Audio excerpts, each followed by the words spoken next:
ఏమిటి నిన్న వీడియోస్ లేవు, మొన్న పెట్టిన వీడియోస్కి మేము పెట్టిన కామెంట్లకు రిప్లై ఇవ్వలేదు, అసలు ఉన్నావా, ఇంటి దగ్గర లేవా, ఎక్కడికి వెళ్ళావు, వీడియోస్ ఎందుకు పెట్టలేదని కొందరు సిస్టర్లు కామెంట్లు పెడుతున్నారు. కొందరు సిస్టర్లు కామెంట్లు పెట్టకపోయినా ఏంటి వీడియోస్ రాలేదని మీకు మనసులో ఉండే ఉంటుంది. అవును, ఇంటి దగ్గర లేను, అప్పటికప్పుడే ఊరెళ్ళాల్సి వచ్చింది. ఎందుకంటే ఇగోండి అక్క ఉంది కదా, అక్క గురించే అప్పటికప్పుడు అనుకోకుండా వెళ్ళాల్సి వచ్చింది. మంగళవారం రోజు 11 గంటలకి వేణు ఫోన్ చేసింది.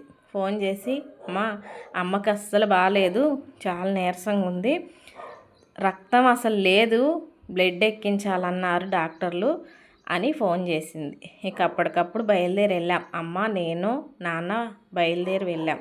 అయితే హాస్పిటల్లో జాయిన్ చేయాలన్నారు. హాస్పిటల్లో జాయిన్ చేస్తే అమ్మ ఏమో హాస్పిటల్లో ఉండి ఏమీ చేయలేదు, అంటే ఎటన్నా వెళ్ళాల్సి వచ్చినా తనకు తెలియదు.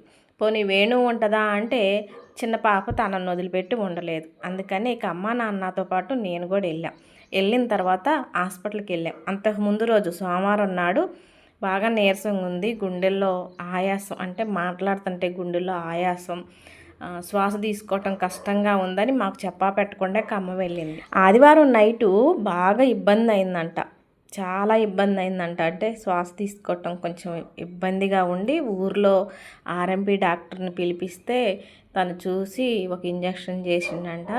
అయితే ఆ టైంలో తనకి భయం వేసింది, ఒక్కదాన్ని నాకు ఈ టైంలో ఏదన్నా ఇబ్బంది అయితే ఎలా అని తను సోమవారం పొద్దున్నే ఖమ్మం వెళ్ళింది. అయితే ఆదివారం నాడు 11ంటికి కాదు 1 గంటకి కానీ ఏ టైంకి చేసినా ఫోన్ చేస్తే నేను మా వారు వెళ్ళేవాళ్ళం. అలాంటి టైంలో మా వారు పక్కా ముందుంటారు. మన వాళ్ళకి ఏదన్నా ఇబ్బంది అంటే అది ఏ టైం అని చూడరు, ఎమ్మటనే నన్ను తీసుకొని వెళ్తారు, లేదా ఆయన ఒక్కళ్ళైనా వెళ్తారు. కానీ తను మాకు ఆ టైంలో ఫోన్ చేసి మమ్మల్ని ఇబ్బంది పెట్టలేక చెప్పుకోకుండా అలానే ఉంది. ఇక సోమవారం పొద్దున్నే ఖమ్మం వెళ్ళింది. అయితే సోమవారం అమ్మ ఇక్కడికి వచ్చిందమ్మా అని వేణు మాకు ఫోన్ చేసి చెప్పింది, కానీ అంత ఇబ్బంది అనుకోలే, ఈ జరిగిందంతా చెప్పలేదు.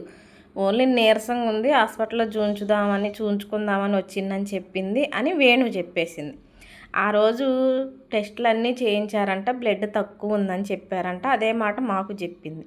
కానీ మంగళవారం నాడు మళ్ళీ వేరే డాక్టర్కి చూపిస్తే ఇలా బాగా బ్లడ్ తక్కువ ఉంది, ఎమ్మటనే జాయిన్ చేసి బ్లడ్ ఎక్కించాలని చెప్పారు. రక్తం ఎంత ఉందో తెలుసా, 4 పాయింట్లు ఉందండి, 12 పాయింట్లు ఉండాలంట.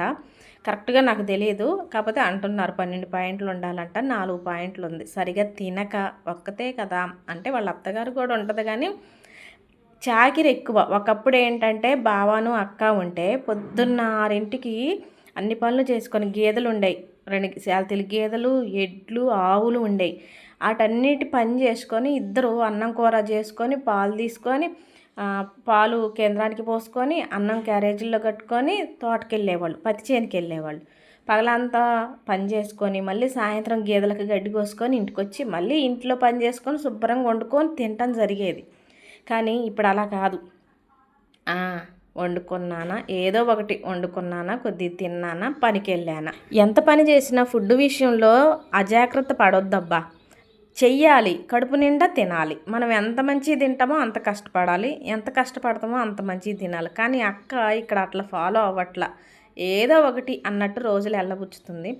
మేము చెప్తూనే ఉన్నాం, చెప్తే వినట్లా, మాకు అర్థం అవుతుంది తను మంచిగా తినట్లేదని. మేము ఎంతో చెప్తున్నాం, నేను రోజు ఫోన్ చేసి చెప్తూనే ఉంటాను, నువ్వు మంచిగా తిను, మంచిగా తిను, మంచిగా తిను. వేణు కూడా అంతే చెప్తుంది, 10 మాటలు.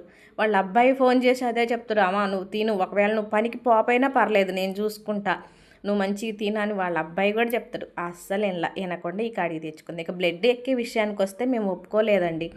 మంచిగా ఇక్కడ వేణు వాళ్ళ ఇంటి దగ్గర ఉంచి ఫుడ్ మంచిగా పెట్టి బ్లడ్ ఒక వారం రోజుల్లో 1 పాయింట్ అన్న పెరిగితే అప్పుడు ఎక్కించుకుని ఉందాం. పోనీ పెరగలేదంటారా, అప్పుడు ఎక్కిద్దామని డాక్టర్లతో మేము చాలాసేపు మాట్లాడాము. అంటే నాగార్జున రెడ్డి బ్యాంక్లో పనిచేస్తారు కాబట్టి చాలామంది డాక్టర్లు తనకు తెలుసు, బాగా క్లోజ్గా మాట్లాడతారు. అచ్చం మేము వెళ్తాం అనుకోండి, నాగార్జున రెడ్డి లేకోకుండా వెళ్ళామా, కొద్దిగా ఏదో వాళ్ళు ఉన్న ప్రాబ్లం చెప్పారా వచ్చేసినాం అన్నట్లు ఉంటుంది. కొంచెం నాగార్జున రెడ్డి అయితే అందరు డాక్టర్లు అంటే తను అందరికీ లోన్స్ ఇప్పిస్తుంటాడు కాబట్టి బాగా పరిచయం ఉంది కాబట్టి డాక్టర్తో 1 గంట సేపు మాట్లాడామండి.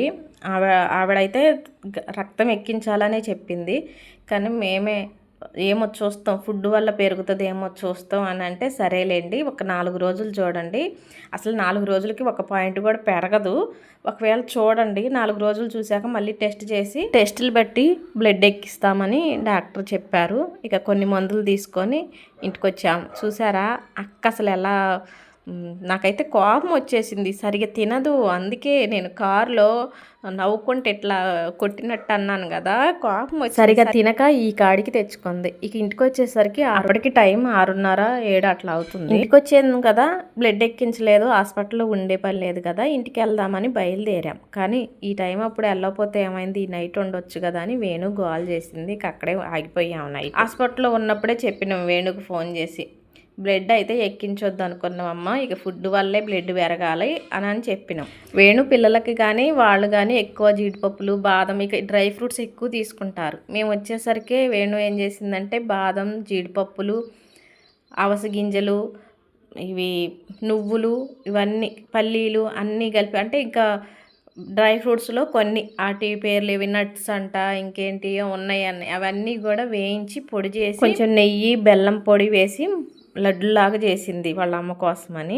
ఇక నైట్ అక్కడే పడుకున్నాం కదా, ఆ నైటు పొగులంతా కూడా వాళ్ళ అమ్మ మీద మనేదితో పప్పులు ఏమి నానబెట్టలేదండి.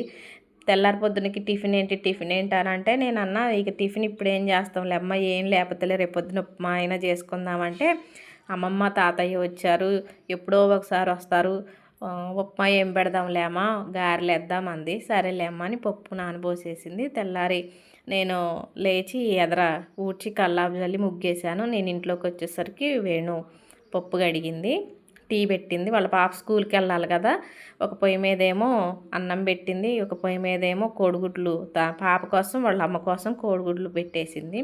ఇక నేను ఇంట్లోకి వచ్చిన తర్వాత పప్పు మిక్సీ పట్టేశాను. టీ అయినాయి, పప్పు పట్టేలోపు టీ తాగేసినాం. వేణు బుడ్డమ్మాయిని చూసుకుంటూ పెద్దమ్మాయిని స్కూల్కి రెడీ చేస్తుంది. నేనేమో గారెలు వేస్తున్నానండి. గారెలు ఏంటంటే చూడటానికి ఇట్లా ఉన్నాయి అనుకోకండి, అవి పెసరపప్పు కాదు కదా, గుండ్లు కూడా కాదు, పొట్లతో ఉన్న పెసలు ఎక్కువ, మినపప్పు కొంచెం తక్కువ వేసి నానబెట్టి మిక్సీ పట్టేసాం కదా, గారెలు అందుకే అలా కొంచెం నల్లగా కనిపిస్తున్నాయి. టేస్ట్ అయితే బాగుంటుంది, ఆరోగ్యానికి కూడా మంచిది.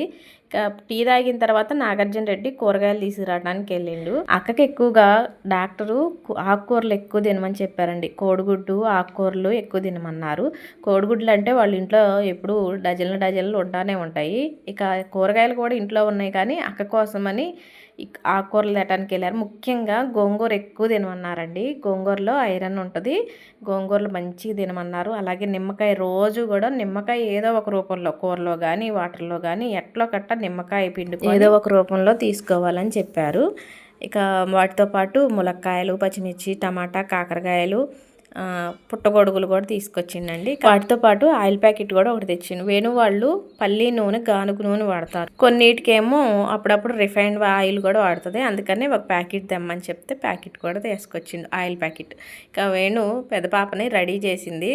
తన స్కూల్లో వాళ్ళు పాపని మన ఛానల్లో చూశారంట, అడుగుతున్నారంట, నిన్ను మేము ఫోన్లో చూసాం, యూట్యూబ్లో చూసాం నిన్ను అని అడుగుతున్నారంట. తను చెప్తుంది ఆ టైంలో. మరి అయితే మీ ఫ్రెండ్స్ చూస్తారు కదా, హాయ్ చెప్పమ్మా అంటే హాయ్ చెప్తుంది. ఇక స్కూల్కి రెడీ అయ్యారు. ఇక్కడ నాగార్జున రెడ్డి పిల్లల్ని స్కూల్కి తీసుకెళ్తాడు. పిల్లల్ని అంటే పెద్ద ఆమె వెళ్తుంది కదా, చిన్న ఆమె కూడా గోల చేస్తుంది, నేను వస్తా అని. అందుకని ఇద్దరిని తీసుకెళ్తాడు.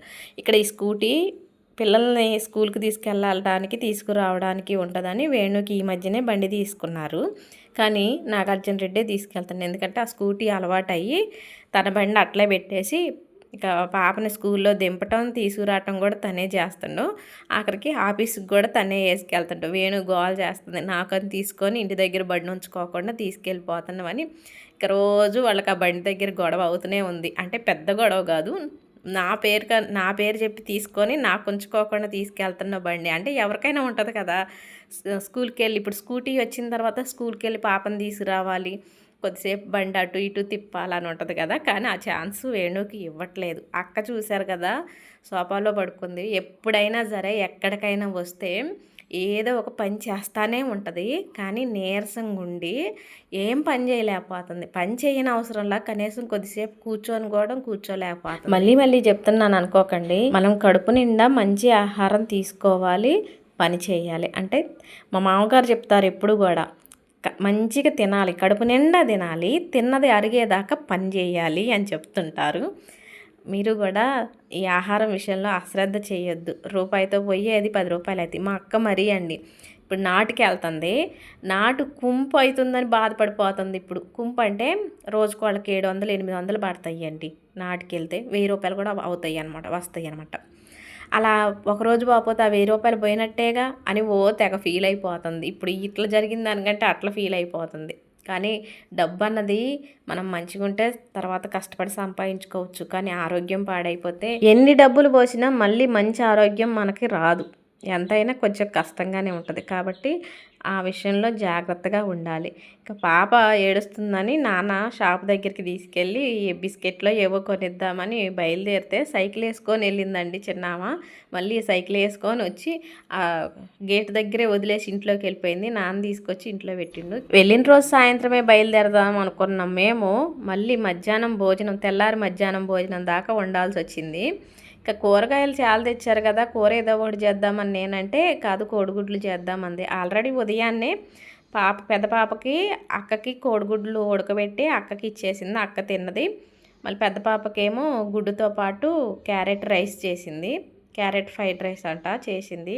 అది బాక్స్ కట్టి పంపించింది. ఇప్పుడు అందరి కోసమని ఇలా కోడిగుడ్డు పులుసు చేస్తున్నా. అంటే కోడిగుడ్డు పులుసు చేయని అంది. నేను కోడిగుడ్డు ఉల్లిపాయతో ఎక్కువ పులుసు చేస్తాను, కోడిగుడ్డు టమాటా చేస్తాను, కానీ ఇట్లా కోడిగుడ్డు పులుసు కూడా చేస్తాను. ఉల్లిపాయలు ఎక్కువ కట్ చేసి జీలకర్ర, పచ్చిమిర్చి, ఉల్లి ముక్కలు, కచ్చపచ్చ దంచిన వెల్లుల్లి రొబ్బలు ఇవన్నీ తాలింపులో వేసి ఆ తర్వాత ఉల్లి ముక్కలు వేసి ఉప్పు పసుపు వేసి ఉల్లి ముక్కలు బాగా మగ్గనిచ్చి, ఇక్కడ నేను ఒకటి మర్చిపోయానండి, పచ్చిమిరపకాయలు పొడవుగా కట్ చేసి పక్కన పెట్టాను కానీ వేయటం మర్చిపోయాను. కొంచెం అల్లం కూడా కచ్చపచ్చ దంచి వేసేసి ఉల్లి ముక్కలు మగ్గిన తర్వాత కారం వేసి నానబెట్టిన చింతపండు రసం వేసి ఉడకబెట్టిన కోడిగుడ్లు ఆ పులుసులో వేసేసి ఉడకనిచ్చి కొద్దిసేపు అయిన తర్వాత, అంటే పులుసు కొంచెం దగ్గరగా అయిన తర్వాత గరం మసాలా కొత్తిమీర వేసేస్తాను. పులుసు టేస్ట్ బాగుంటుంది. కొంతమంది అంటారు టమాటా కోడిగుడ్డు చేస్తారు కానీ అచ్చవిట్లా ఉల్లిపాయతో చేస్తారా అంటారు. నేను చేస్తాను అండి, చాలామంది చేస్తారు కూడా. ఇట్లా బాగుంటుంది, ఉల్లిపాయ కోడిగుడ్డు పులుసు చాలా బాగుంటుంది. ఒకసారి ట్రై చేయండి. కూర చేసుకుంటానే అన్నం వండేసాను. వేణు ఏమో ఇంట్లో పని చూసుకుంది. నేను ఎక్కువ వేణు వాళ్ళ ఇంటికి వెళ్ళినా ఎక్కడికి వెళ్ళినా గరిట పట్టుకుంటానండి. నేనే వంట చేస్తాను. నేను వంట బాగా చేస్తానని కాదు, కానీ నాకు చెయ్యాలనిపిస్తుంది. అందుకనే ఎక్కువ వంట పని నేను చేస్తుంటాను. వంట అయింది, అందరూ స్నానాలు చేసేసి రెడీ అయ్యాం. వేణు స్నానానికి వెళ్ళింది. నేను వీళ్ళందరికీ అన్నం పెట్టేశాను. అమ్మకి, నాన్నకి, అక్కకి అన్నం పెట్టేసి నేను కూడా పెట్టుకొచ్చుకున్నాను. కానీ అలా కూర్చుందాం అనుకునేసరికి మంచినీళ్ళు పెట్టలేదని గుర్తుకొచ్చి మళ్ళీ మంచినీళ్ళు తీసుకొచ్చి ఆడబెట్టేసి అన్నం తిన్న తర్వాత నాగార్జున రెడ్డి కూడా వచ్చిండు మధ్యాహ్నం భోజనానికి. అయితే తనే కారులో దింపుతా రెడీ అవ్వండి అని చెప్పింది. తను మధ్యాహ్నం ఇంటికి వచ్చినప్పుడు 1 గంట అయినా రెస్ట్ తీసుకుంటాడండి. ఇక మా కోసం మళ్ళీ కొద్దిసేపు కూడా ఇంటికి ఉండకోకుండా అవుతుందని టైంకి ఆటోలు అటు ఇటు తిరుగుతుంటాయి. ఇక నువ్వు కొద్దిసేపు పడుకోలేనా, మేము ఆటో ఎక్కి వెళ్తామని ఆటోకి బయలుదేరాము. ఇక్కడేమో కరివేపాకు కొయ్యాలని కోస్తుంది. కరివేపాకు తీసుకెళ్తామమ్మా అని వేణు కొయ్యిపోయింది. ఎందుకమ్మా మాకు తోటలో శాన్ ఉంది వద్దంటే కొయ్యకుండా ఆగింది. ఇక బయలుదేరి వాళ్ళకి బాయ్ చెప్పేసి వచ్చేసాము. నిన్నైతే వర్షం మంచిగానే పడుతుందంటే పెద్ద వర్షం కాదులే కానీ ముసురు పట్టేసింది. ఇక పొద్దాకా పడతానే ఉంది. ఇక వేణు వాళ్ళ ఇంటి దగ్గర నుంచి ఇక్కడ బస్ స్టాండ్కి వచ్చామండి. అయితే మధ్యలో ఎన్టీఆర్ సర్కిల్ అని ఉంటుంది, అక్కడ కూడా బస్ స్టాప్ ఉంది. కానీ అక్కడికి వచ్చేసరికి ఇక్కడ బస్ స్టాండ్లోనే బస్సులో జనాలు ఫుల్గా ఎక్కేస్తారు. ఇక అక్కడికి వచ్చిందాకంటే సీట్లు ఉండవు. మేము ఇక్కడ నుంచి అంత దూరం నించొని వెళ్ళాలంటే వెళ్ళలేము. కాబట్టి ఖమ్మం ఎప్పుడు వచ్చినా సరే మధ్యలో స్టాపులు ఉన్నా సరే బస్సు ఆగుతుంది కొన్ని స్టాపుల దగ్గర. ఎన్టీఆర్ సర్కిల్, ఇల్లందు, మమతా రోడ్డు, ఇంకా రోటరీ నగర్ అని ఇట్లా స్టాపులు ఉంటాయి కదా, ఆ మధ్యలో ఏ పని అయినా సరే మేము ఆ దగ్గరలో బస్సు ఆగుతుందని తెలిసినా సరే మళ్ళీ ఆటో ఎక్కి బస్ స్టాండ్కి వెళ్తాం. ఎందుకంటే అక్కడే జనాలు ఎక్కుతారు. ఈ మధ్యలోకి వచ్చి బస్సు ఆగిన దగ్గర ఈ మధ్యలో ఎవరు ఎక్కినా సరే ఇక నించొని వెళ్ళాల్సింది. అందుకే ఎప్పుడు అక్కడికే వెళ్తాం. ఇక ఆ బస్సులో సీట్లు మంచిగా దొరికినాయి, బంజరు వచ్చేసామండి. మేము వచ్చేసరికల్లా గుట్టపాడు వెళ్ళటానికి ఆటో ఉందంటే తిరువూరు వెళ్ళే ఆటోలు గుట్టపాడు నుంచి వెళ్తాయి. అమ్మా నాన్న ఎక్కారు. నేనేమనుకున్నానంటే ఇంటికి వెళ్ళి అక్కడ టీ తాగితే మా వారు తీసుకెళ్ళి గుట్టపాడులో దింపేస్తారు అనుకున్నా. కానీ మేము బస్ దిగిన టయానికి కరెక్ట్గా ఆటో ఉంది. అమ్మ నాన్న ఆటో ఎక్కారు. అప్పటికి మా వారు అంటనే ఉన్నారు, ఏంటి ముసలోళ్ళు మన ఇంటికి రాకుండా పోతున్నారని. ఏదైనా ప్రయాణాలు ఉండి బస్కి ఇక్కడ నుంచి వెళ్ళటం అంటే అమ్మ నాన్న ఎప్పుడు వచ్చినా సరే మళ్ళీ ఇక్కడికి ఊరి వెళ్ళి ఇక్కడికి వచ్చిన తర్వాత మా వారే దింపొస్తారు గుట్టపాడు వెళ్ళి. అందుకనే అడుగుతున్నారు. కానీ వర్షం పడుతుంది కదా, వాళ్ళు కూడా ఆటో రెడీగా ఉంది వెళ్తాంలే అన్నారు, అందుకే వెళ్ళిపోయారని మా వారికి చెప్పాను అనమాట. ఇక ఇంటికి వచ్చిన తర్వాత మళ్ళీ పనులు స్టార్ట్ చేశా. నేను వచ్చేసరికి స్వీట్ కార్న్ మొక్కజొన్నలు తీసుకున్నారు. ఆ మొక్కజొన్నలు నేను రాగానే ఉడకబెడతానని పీస్ తీసి అట్లా పెట్టేశారు. ఇక రాగానే మొదలెట్టానండి ఇల్లు ఒడవటం. వంట చేసుకుంటారు, టైంకి తినరు. నేనుంటే టైంకి తింటారు, కానీ వంట చేసుకుంటారు కానీ టైంకి తినరు. కానీ పర్లేదు, ఆ మాత్రం అన్నా చేసుకోవాలి కదా. కానీ ఇంట్లో పనులు ఎక్కువ చేయరండి. గిన్నెలు కడగటం, ఇల్లు ఓడవటం ఇలాంటివి ఏం చేయరు. అయినా పర్లేదు, ఇంట్లో ఆడవాళ్ళు లేకపోతే కొంతమందికి పాపం వండుకోవటం కూడా చేత కాదు. ఏదో అదరా బదరా వండుకుంటారు, లేకపోతే బయట హోటల్ నుంచి తెప్పించుకుంటారు. వాళ్ళకి అలవాటు ఉండదు, కానీ మా వారు వండుకుంటారు. ఫ్రిడ్జ్లో ఇడ్లీ పిండి ఉన్నా, దోశ పిండి ఉన్నా, దోశపిండి అయితే చకచకా దోశలు పోసుకుంటారు. ఇడ్లీ పిండి ఉందనుకోండి, ఇడ్లీ వేసుకొని కారపొడి వేసుకొని తింటారనమాట. ఇక మొక్కజొన్నలు తెచ్చుకున్నారు స్వీట్ కార్న్ అని చెప్పాను కదా, గిన్నెలో పెట్టి కొంచెం ఉప్పు వాటర్ పోసి స్టవ్ మీద పెట్టేసా. బయట ఊడ్చి వచ్చేసరికి అవి ఉడికినాయి. అంటే స్వీట్ కార్న్ అంటే తొందరగా ఉడుకుతాయి కదా, అవి ఉడికేసినాయి. ఇక తర్వాత గిన్నెలు కడిగేస్తున్నాను. ఇక గిన్నెలు కడగడం అయిపోయిన తర్వాత లియోగాడు కనిపించలేదు కదా, మీకు చాలామంది అడుగుతున్నారు. అప్పుడప్పుడు ఎందుకో డౌట్ వస్తుంది, లియోగాడు ఎక్కడ కనిపించట్లేదు, ఏంది ఏమైందో వాడికి అని అడుగుతున్నారు.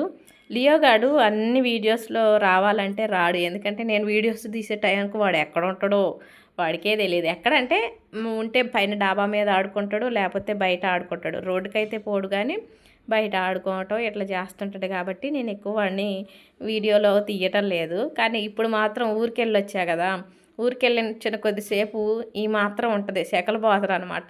నాతో నువ్వు ఎక్కడికి వెళ్ళావు మమ్మీ అన్నట్టు చేస్తుంటాడు. నిజమండి, వాడికి మాటలు రావు, కానీ వాడిని చూస్తే అలానే అనిపించిద్ది. రోజు ఉండేదానికంటే ఇట్లా నూరెళ్ళి వస్తే మాత్రం ఇట్లా బాగా ఫీల్ అయిపోతుంటాడు అనమాట. ఎక్కువసేపు ఒళ్ళో కూర్చోవటం, ఓ అని అంటాం, ఇట్లా చేస్తుంటాం.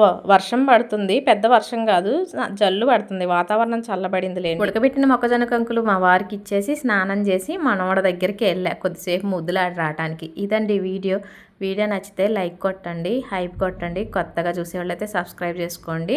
అందరూ జాగ్రత్తగా ఉండండి.